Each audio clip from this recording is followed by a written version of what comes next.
Turabashimiye bene data abatugana kuri channel yacu gusenga everyday, abaturiye amahanga yose mu mpande enye z'isi, abatuye igihugu cyacu cy'u Rwanda. Turabakiriye uyu munsi wa none tugiye gukomeza n'ubusobanuro bw'igitabo cy'ibyahishuwe igice cya 19 kugeza ku gice cya 22. Ahangaha turareba ukuntu mu ijuru bishimiye irimbuka ry'i Babuloni. Twaganiriye kuri Babuloni ikomeye, uwo mudugudu wasindishije inzoga abami bo mu isi. None tugeze ukuntu abera bageze mu ijuru amaze kunesha, ariko bitegereza kurimbuka k'umurwa w'i Babuloni banezewe, bataka Imana, bavuga gukomera kwayo, bavuga ko imanza zayo ari iz'ukuri, bavuga ko ari Imana itabera, bavuga ko Imana icireho Babuloni ibyo yakoze. Ni ukuvuga ngo amaraso y'imbata yasheshe ni Imana yaciriyeho iteka, ariko amateka y'Uwiteka ni ay'ukuri.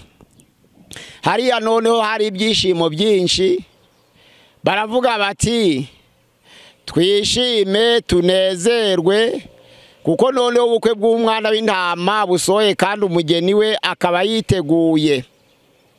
Ahawe kwambara imyenda y'igitare. Iyo myenda y'igitare niyo mirimo yo gukiranuka y'abera bashatse kuvuga, ariko hariya baravuga ngo hahirwa abatorewe ubukwe bw'umwana w'intama.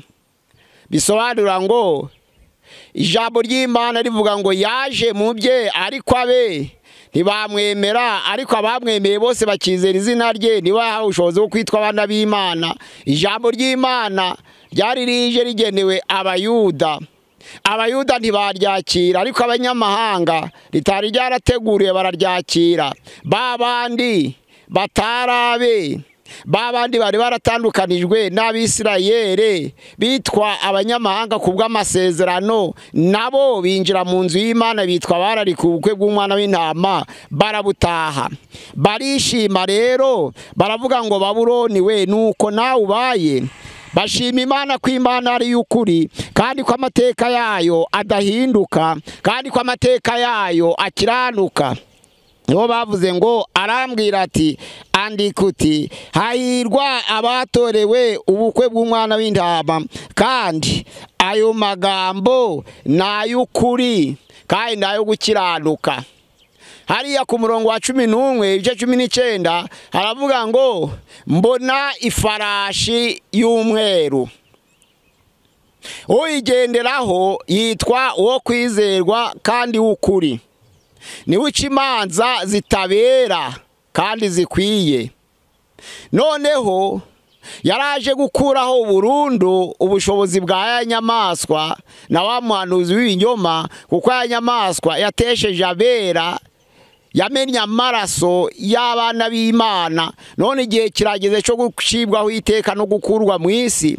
Noneho ya nyamaswa n'abami bo mu isi, ijambo ry'Imana riravuga ngo bazifuza kurwanya uhetswe na ya farashi, ariko muri ako kanya ya nyamaswa izafatwa mpiri na wa muhanuzi w'ibinyoma akoraga ibimenyetso n'ibitangaza imbere yawo, akabiyobesha abera n'amahanga yose, nawe afatanwe mpiri nayo. Noneho bombi bajugunye muri rya tanura ryakumuriro n'amazuku, aho bazababazwa iteka ryose. Ariko ijwi riravuga ngo mwabisiga mwe, riratabaza rihamagara ibisiga, riravuga ngo muze musangire ibyo kurya mwateguriwe n'Imana.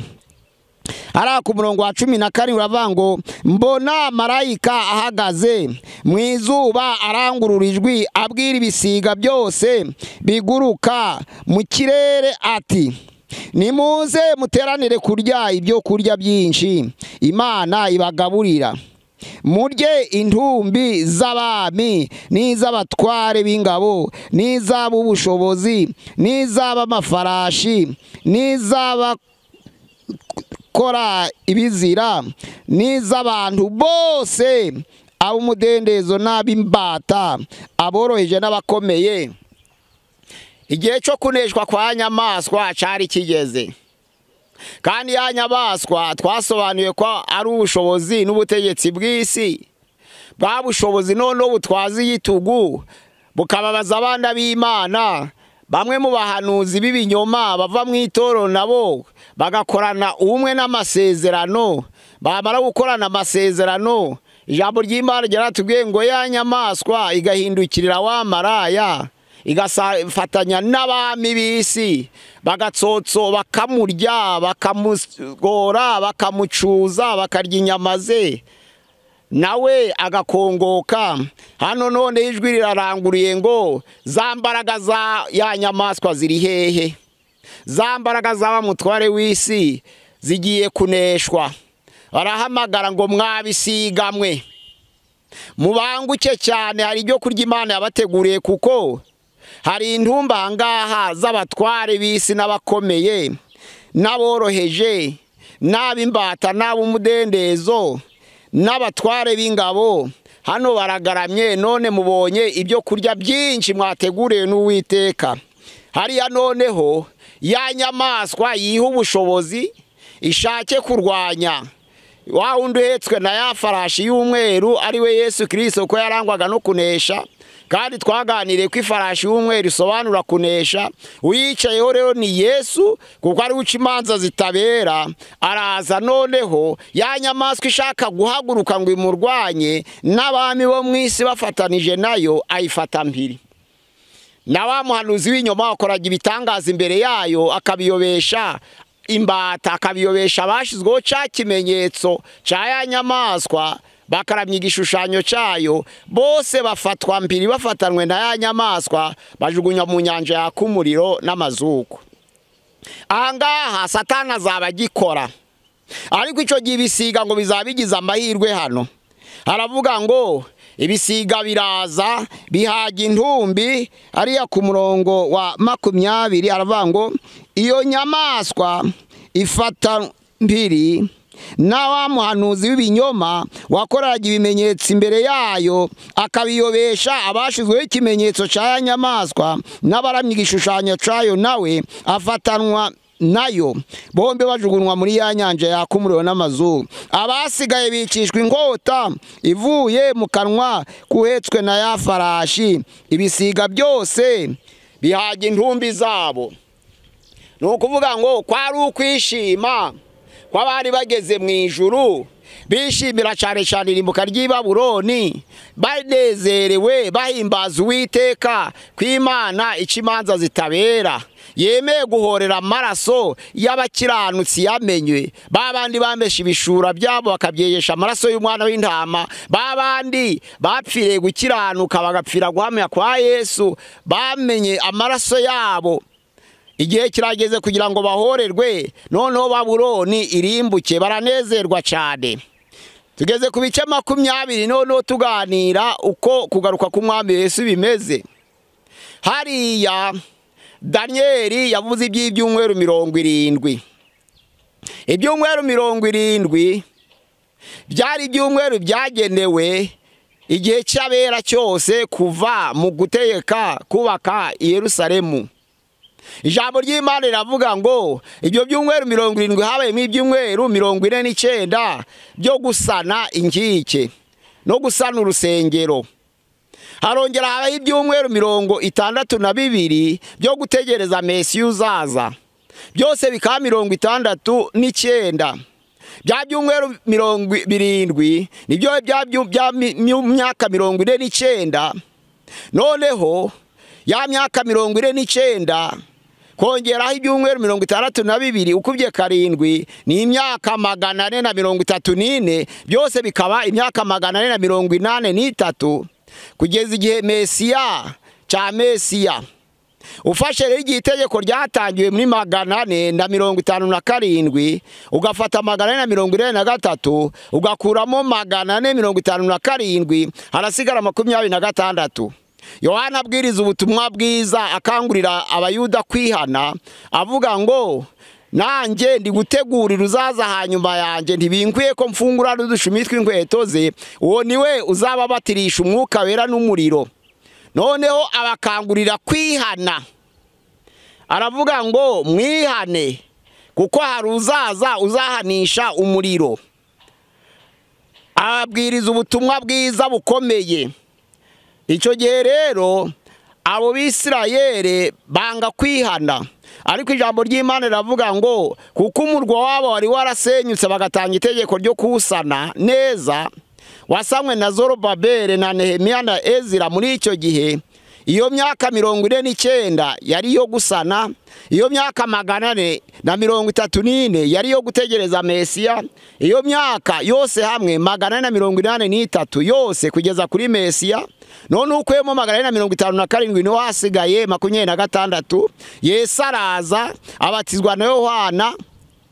Amaze kubatizwa niho ijwi ryavugiye mu ijuru ngo uyu mwana waje nkunda kandi nkamwishimira.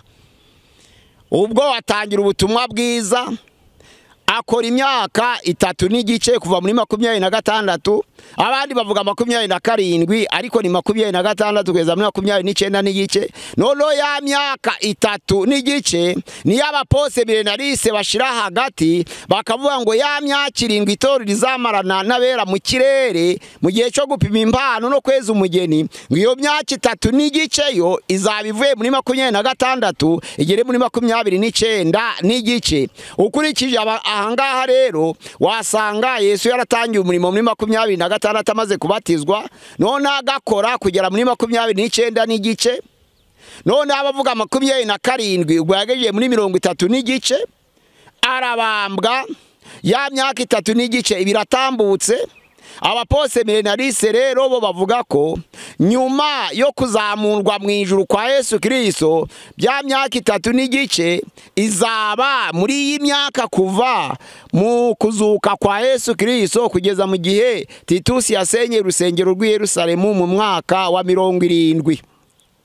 Noneho rero n'abapuremilenaliste imyaka 7 ntabwo bayishira mu gihe cyo kubambwa kwa Yesu, ahubwo bayishira mu gihe itorero rizaba ryarazamuwe. Cya gice cya mbere cy'imyaka 3 n'igice cyo gupima impano kizatwara imyaka 3 n'igice, bo bavuga ko ari yavuzwa aha.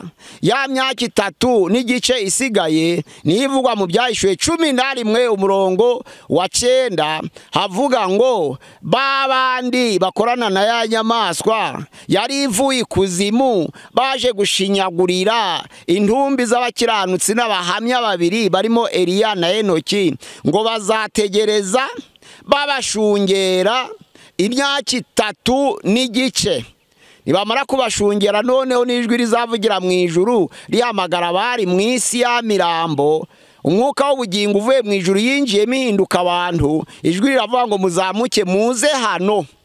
Bazamuka bava mu banzi babo, babareba basanga ryatsinda rya Yesu n'abera mu cyumba cyo kweza umugeni. Noneho bamanukana na Yesu bimana nawe imyaka 1000. Ku gice cya 20 noneho rero havuga ko mbona marayika amanuka afite urufunguzo rw'ikuzimu, akagira n'umunyururu mu ntoke ze. Afata cya kiyoka akibora kugira ngo kimare imyaka 1000 kidakora, akijugunya ikuzimu, arahakinga. Nukuvuga ngo yabujije Satani gukomeza kuyobya abera, kuko umurimo wa Satani ni inzererezi. Nkuko Imana yamubaje ngo Satani uraturuka, akavuga ngo ndaturuka ku isi no kwizereraho. Nuvuga ngo Satani ni inzererezi. Narizo mpamvu ijambo ry'Imana avuga ngo mwirinde ibisindisha, mube maso, kuko Satani umurezi wanyazerera nk'intare ashaka ko yaconshomera. Satani rero ni umugome. Satani ni inzererezi, ahora agenda ashaka ko yaconshomera. Ariko igihe kirageze marayika araza aramuboha amushira ahantu agomba kumara imyaka 1000, arahakinga. None ijambo ry'Imana riravuga ku murongo wa 4 ngo mbona indebe z'ubwami, mbona n'abazicayeho bahabwa ubucamanza, kandi mbona n'imyuka yabishwe baciwe ibihanga babahora guhamya kwa Yesu bazutse. Noneho rero n'ijambo ry'Imana aribo bataramije ya nyamaswa n'igishushanyo cyayo, kandi batashizweho ikimenyetso cyayo, barazuka bimana na Kristo imyaka 1000. ya myaka igihumbi ruvuga ngo Yesu azamarana n'abera hano ku isi, umuzuko wa mbere uzaba waratambutse. Ijambo ry'Imana riravuga ngo natwe abazaba bakiriho ntabwo tuzabanziriza natso abazaba barapfiriye mu mwami, ahubwo abapfiriye muri Yesu Kristo nibo bazabanza kuzuka, twe nabo duhindurwe bashatse umusanganire mu bicu. Aho ngaho rero ijambo ry'Imana riravuga ngo hahirwa ufite uruhari ku muzuko wa mbere, arahirwa kandi nuwera ntaco azatwarwa n'urupfu rwa kabiri, ahubwo azaha umutambyi na Yesu Kristo kandi azimana nawe imyaka igihumbi. Ariko ijambo ry'Imana rivuga ngo imyaka igihumbi nishira Satani nibwo azabohorwa kandi azahaguruka afite umugambi wo gushaka kongera kuyobya abera. Nizo mpamvu umuzuko wa kabiri w'abanyabyaha uzabera rimwe no kuborwa kwa Satani, noneho bakora n'inama yo gutera Yerusalemu umurwa wera, cyagiye bagihaguruka bagitekereza ku ngamba zo gutera, babona ko Yerusalemu woherezaga abavugabutumwa bo kubatwikisha umuriro, bashaka kugira ngo bawusenye nk'umigambi ye. Ijambo ry'Imana riravuga ngo umuriro uzaturuka mu ijuru ubatwike, kandi Satani wawayobyaga nawe ajugunye muri ya nyanja yaka umuriro n'amazuku irimo ya nyamaswa na wa muhanuzi w'inyoma. Aho ngaho rero yaba Satani na ya nyamaswa na wa muhanuzi w'inyoma bazababazwa iteka ryose. Ubwo rero abazaba bafite uruhare ku muzuko wa mbere barahirwa, kuko batazagira icyo batwaga n'urupfu rwa kabiri. Ntabwo icyo gihe cyo kurimbuka kw'abanyabyaha Satani amaze kuwokwa, abakiranutsi bazaba bahishwe, nibwo bazatangira noneho, kuko umuntu uzaturuka mu ijuru bakirwe bicarane n'Imana mu ijuru. Nk'uko ijambo ry'Imana rivuga ngo ijuru ni intebe yanje kandi si n'intebe y'irenge byanje, abazanesha bazicarana na Kristo nk'uko nawe yicaranye na se ku ntebe ye. Ubwo niho imikorere ya Satani na ya nyamaswa na wa muhanuzi w'inyoma izaba ishize. Noneho rero ibice cya 21 havuga ibyerekeye Yerusalemu nshya. Ijambo ry'Imana riravuga ngo mbona ijuru risha, mbona n'isi nshya, kuko ijuru rya mbere n'isi ya mbere byari bitakiriho kandi n'inyanja yari yakamye. Mbona ururembo rwera Yerusalemu rumanuka ruva mu ijuru, ruva ku Mana, rwiteguwe nk'uko umukwe arimbishirizwa umugeni we. None ijwi ry'Imana rivugira kuri ya ntebe ngo agakiza karasohoye, ihema ry'Imana riri hamwe n'abantu bayo. Izaba Imana yabo, bazaba abantu bayo, izaturana nabo kandi nibwo izabana nabo. Ubwo nibwo izahanagura amarira yose ku maso yabo, urupfu ntiruzongera kubaho ukundi, nta no kunyarwa, nta no kuribwa, nta no gutaka, nta n'umuborogo, kuko ibya mbere byose bizaba bishize.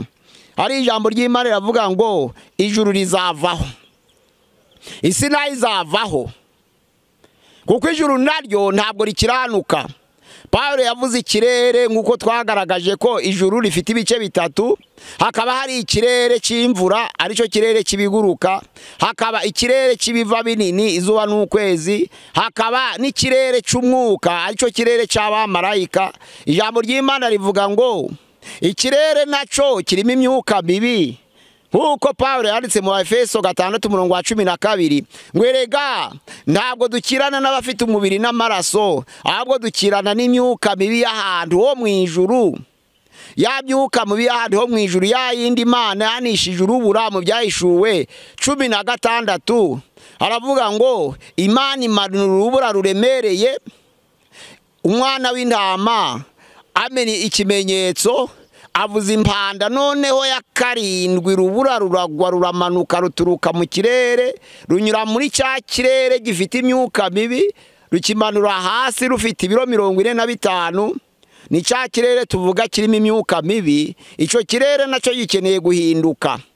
Ariko noneho kuko abamarayika bacume nabo bavuye mu ijuru bakava mu kirere cya gatatu, nuvuga ngo iyo nzira banyuzemo kugira ngo bajugunye ku butaka nacyo caranduye. Nizo mpamvu ijambo ry'Imana ritubwira ngo ijuru rizavaho, n'isi izavaho, kuko ijuru ryabereyemo imyigaragambyo ikomeye, ariho Satani yagandiye akishyira hejuru, akizamura, akazamura intebe ye ngo ayigeze ku nyenyeri z'Imana, akifuza gusa n'isumba byose, bikababaza Imana, Imana ikamuhanandura akagwa hasi.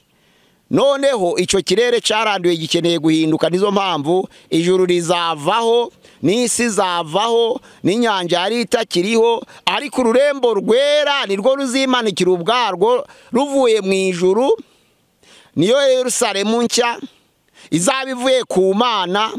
Noneho abantu batangire gushima ngo ihema ry'Imana riri hamwe n'abantu bayo, ngo Imana igiye kuba Imana yabo, izaturana nabo, izaba Imana yabo, nabo bazaba abantu bayo. Nibwo icyo gihe bazashira umuborogo n'amaganya, ngo izahanagura amarira yose ku maso yabo, nta gutaka kuzongera kubaho, nta kuboroga, nta no kuribwa, kuko ibya mbere bizaba bishize. Noneho ku gice cya 22 havuga iby'igiti cy'ubugingo. Umwana w'umuntu amaze gucumura mu ngobyi ya Edeni, ijambo ry'Imana itangira ibice 3:22 haravuga ngo Imana imutandukanya na ya ngobyi, imwirukana muri ya ngobyi burundu, kugira ngo atongera kurambura ukuboko agakora ku giti cy'ubugingo akarama iteka ryose. Iramwirukana, imukuraho, yarindisha abamarayika b'abakerubi kugira ngo atibesha akagaruka. Kuva icyo gihe umwana w'umuntu amaze gucumura agatandukana n'igiti cy'ubugingo, kugeza igihe azongera kugikoreho ageze mu bwami bw'Imana, azaba ari bwo bwa mbere bwo kongera guhabwa kamere yo kurama iteka ryose. Hariya mu Byahishuwe 22:14 haravuga ngo hahirwa abamesera ibishura byabo, kugira ngo bemererwe kwegera cya giti cy'ubugingo, banyure mu marembo, binjire muri rwa rurembo. Cya giti Adamu yatandukanijwe nacyo, yakibuze burundu. Ingaruka yo kudakora ku giti cy'ubugingo iba urupfu, indwara zihoraho, inzara, ibintu byose byangiriza umubiri w'umuntu, kuko cya giti cy'ubugingo cyari hagati ya ya ngobyi, niyo cyabasha kumesha kurama. Imana yari yashizemo igiti cy'ubugingo, yabasha gukora akarama iteka ryose, ariko igishiramo n'igiti cy'ubwenge kimenyesha icyiza n'ikibi. Noneho yashizemo n'igiti cy'igikundiro, cyera imbuto ziribwa z'ubwoko bwose, akarya agakomera, ariko igiti cy'ubugingo kikamuhesha kurama, kudapfa iteka ryose. None amaze gutandukanwa nacyo, nibwo gupfa kwamujeho, umwana w'umuntu yongera kurama. Ariko ijambo ry'Imana riravuga ngo kuva icyo gihe noneho rero umwana w'umuntu amaze gutandukana n'icyo giti cy'ubugingo, yagize kamere ipfa, agira kamere y'intege nke, agira kamere irwara, agira kamere ibabara, agira kamere ikubitwa, agira kamere itaka, agira kamere iribwa. Ariko igihe igiti cy'ubugingo kizaba kimaze kongera kugaragara mu ijuru, akamaze kongera kurambura ikiganza cye agakora ku giti cy'ubugingo, azaba hawe kurama iteka ryose. Na nizo mpamvu hano havuga ngo hanze hazaba imbwa n'abarozi n'abasambanyi n'abarahira ibinyoma. Abo bose bazaba bari hanze kuko batazinjira mu bwami bw'Imana. Ariko hari abasambanyi, bisobanura ngo uwumva ijambo ry'Imana akinangira. Ni ukuvuga ngo abasambanyi bari mu bwoko bwinshi. Hari abemera kuramya ibishushanyo, bakagira cya gishushanyo cya nyamaswa. Noneho hari n'abaraguza. Abo bantu baraguza nabo n'ubundi busambanyi nka Yezebeli, kuko ijambo ry'Imana rivuga ngo kuko akundi urya mugore Yezebeli oshaga imbata zayo ngo zisambane nawe. Ntabwo bwari ubusambanyi bw'umubiri, ahubwo bwari ubusambanyi bwo gusenga ibigirwamana no kuramya ibishushanyo. Hano rero agakiza karabonetse. Ibyo tuvuga ngo umuntu yatandukanijwe n'igiti cy'ubugingo mu ngobyi ya Edeni, akazongera kuba muzima yongeye gukora ku giti cy'ubugingo, hariya bigaragaza ko agakiza kataba rimwe. Kandi nta muntu ukizwa burundu, ahubwo umuntu ahora akizwa buri munsi, uko umunsi utashe umuntu arakizwa.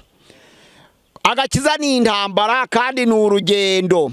iyo umuntu yinjiye mu gakiza aba atangiye urugendo. Pawulo yaravuze ngo si ukuvuga ko amaze guhabwa cyangwa amaze gutunganywa, ahubwo ndakurikira nkomeje mfite umurava kugira ngo hari nzasingire icyo Kristo yamfatiye. Bisobanura ko Pawulo nawe yari ari gutangira iby'agakiza.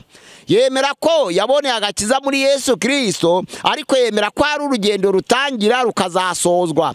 Iyo abantu batari bakora ku giti cy'ubugingo rero ngo bahabwe ya kamere yo kurama iteka ryose, baba bakihora bakizwa. Umuntu akizwa ku wa mbere, agakizwa ku wa kabiri, agakizwa ku wa gatatu, igihe ubuzima bwe bwose aho buzagarukira agahora akizwa.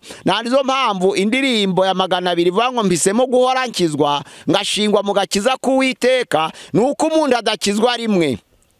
Ibyahishuwe hariya 3:5 haravuga ngo unesha ni uzambara imyenda yera, kandi nanje ntabwo nzahanagura izina rye mu gitabo cy'ubugingo, ahubwo nzamuhamiriza imbere y'abamarayika n'imbere ya Data. Ni ukuvuga ngo kuko uwo muntu azahamirizwa imbere ya Data n'imbere y'abamarayika be, kandi izina rye ntirihanagurwe mu gitabo cy'ubugingo, ni uwemera guhora akizwa. Abantu benshi barahagarara ngo twe ngo twarakijwe byararangiye. Oya, muri mu rugendo rw'agakiza. Nizo mpamvu ahantu hose mukirizwa mukiri ku isi Satani yarayigabanye abosha kubagezaho ibiganza. Muri Luka 4:4 n'uwa 5 havuga ukuntu Satani yagabanye isi. Yajanye Yesu ku musozi amwereka ubutunzi bwose bwuzuye isi. Aramubwira ati warebye ko aramaze kumwereka n'icubahiro cyabwo. Abantu bisi bakenera icyubahiro. Aramubwira turabona ubutunzi bw'isi, ibi byose upfukamye ukandamya ndabiguha. Ariko Yesu kuko yari umwana w'Imana aravuga ngo uramye Uwiteka Imana yawe yonyine kandi ari ukorera. Na Satani aravuga ngo ninje wabigabanye. Ntabwo Yesu yamugisha imbaga ngo wabigabaniye he. Nizo mpamvu aho uri hose hano ku isi Satani yaguteza amakuba yifuza, yaguteza akaga ashaka, yakugezaho ibyago ashaka. Ariko muri Yesu kuko twanesheje nta mukiranutsi upfa. Nizo mpamvu Yesu yavuze ngo ninje kuzuka n'ubugingo, unyizera naho yapfuye azabaho iteka ryose. Mumenye uyu munsi wa none ko nitumara gukora ku giti cy'ubugingo aribwo tuzaba duhawe kurama iteka ryose. Kandi icyo giti cy'ubugingo kuko Satani atabasha kugikoraho, ntabwo azongera gukora ku banesheje, bazaba batsinze burundu. Ubwo ni ukuvuga ngo igiti cy'ubugingo kivugwa mu itangiriro igice cya 3 nicyo cyongeye kuvugwa mu Byahishuwe 22 kiranga iherezo ry'abera. Mukorane umwete rero, igihe kirageze. Ku ijambo ry'Imana hano riravuga ngo ndi Alpha na Omega, niko umwami Yesu Kristo avuga mu Byahishuwe 22. Ariko igice cya 1:8 avuga ngo ndi Alpha na Omega, bashaka kuvuga Imana, niko umwami Imana avuga. Uvuga ngo Alpha ni izina ryahawe Imana, Alpha ni izina ryahawe Yesu, nkuko bivugwa hara mu Byahishuwe 22 utangire ku murongo wa 12 ukageza ku murongo wa 13. Ndi Alpha na Omega, izina ryahawe Imana, ni izina ryahawe Yesu Kristo. Kandi abantu bazihangana kuva ku kuremwa kwabo kugeza igihe Yesu azagarukira mu bwiza bwe, bakagira uburenganzira bwo gukora ku giti cy'ubugingo, nabanesheje gusa bazaba bahirwa. Nibo bazarama iteka ryose, nibo bazabana na Yesu ku ngoma ye idashira. Nizo mpamvu ya myaka 1000 ntabwo ari ingoma idashira, ahubwo ni millennium. Ni ingoma y'imyaka 1000 nyine izakurikirwa n'ingoma y'iteka ryose. Ariko abaposeminarise n'abapreminarise kuko babivuze mu buryo butandukanye, imyaka 1000 yararangiye ku baposeminarise. Amilenarise imyaka 1000 ni mu buryo bw'umwuka. Ntabwo Imana ibarira abantu imyaka. Ni ukuvuga ngo kugaruka kwa Yesu kuzatungura. Ntabwo bazavuga ngo azaza ryari cyangwa azaza ryari, oya. Nkuko abigishwa babajije Yesu ngo tubwire ubwami bw'Imana buzaturuka he, buzaza bute. Yesu yarababwiye ngo ntabwo ubwami bw'Imana buza nkuko abantu babureba. Ntabwo abantu bazavuga ngo ngubwo burahingutse buturutse iri burasirazuba cyangwa iburengerazuba, ahubwo muje mutegura imitima yanyu kuko ubwami bw'Imana buri hagati yanyu. ubwami bw'Imana buzakomerera muri mwe, ubwami bw'Imana buzategurirwa muri mwe. Abateguye imitima yabo bagasiga ubuturo bwera amavuta, ntabwo abazinjira mu bwami bw'Imana bagenda birukanka. Abazinjira mu bwami bw'Imana n'abazaba barateguye imitima yabo, Yesu akayinjiramo. Nizo mpamvu Yesu yatanze umugani aravuga ngo ingunzu zifite imyobo yazo n'inyoni zikagira ibyari byazo, ariko umwana w'umuntu ntagira aho arambika umusaya. Ni Luka 9:57. Ntabwo yashaka kuvuga ingunzu mu buryo bw'ingunzu cyangwa inyoni, ahubwo yashaka kuvuga ngo yagenzuye imitima y'abantu, asanga aho yakabonye ubuturo bwera mu mitima y'abantu yarayibuze, aburaho arambika umusaya. Umwana w'umuntu aburaho yaruhukira. Nubwo ingunzu zigiraho zirara mu myobo yazo, inyoni zikagira ibyaraho ziruhukira ku manywa na nijoro, ariko umwana w'umuntu ntabwo agiraho yarambika umusaya. Yashaka kuvuga ko abantu batigeze bategura imitima yabo ngo Yesu abonye umwanya muri bo. Yashaka kuvuga ko imitima y'abantu ni imitima ititeguye kumwakira.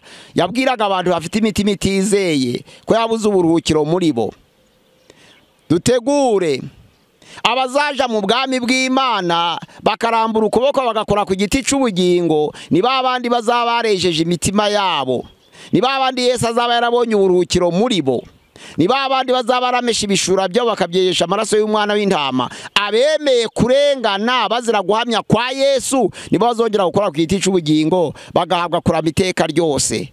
Imana yacu idufashe kugira ngo dutegereze kugaruka kwa Yesu twizeye, kuko abantu bose bemera ko Yesu azagaruka barahirwa.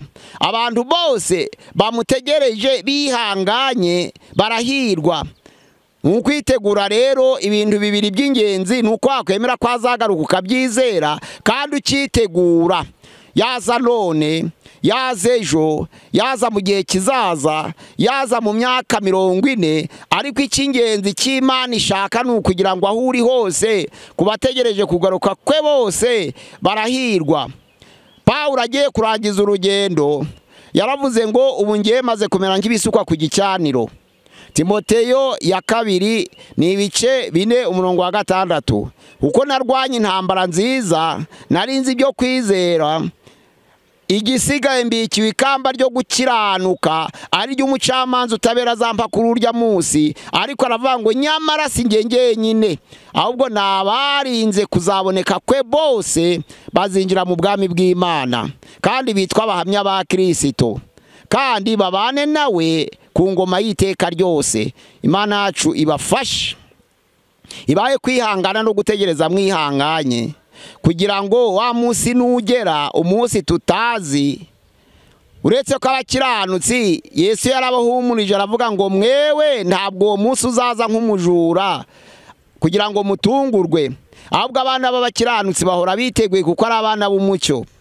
Umujura aza nijoro, ariko abakiranutsi kuko batagira ijoro bahora ari abana b'umucyo, umujura baramubona. Nizo mpamvu bazaba biteguye, bo batazafatwa nawe kandi ngo batungurwe kuko ari abana b'umucyo. Ariko abandi bakiri mu mwijima Yesu agiye kubatungura nk'umujura, kuko ibise bitungura umugore utwite, kandi ngo ntabwo bazabasha kubirokoka na hato.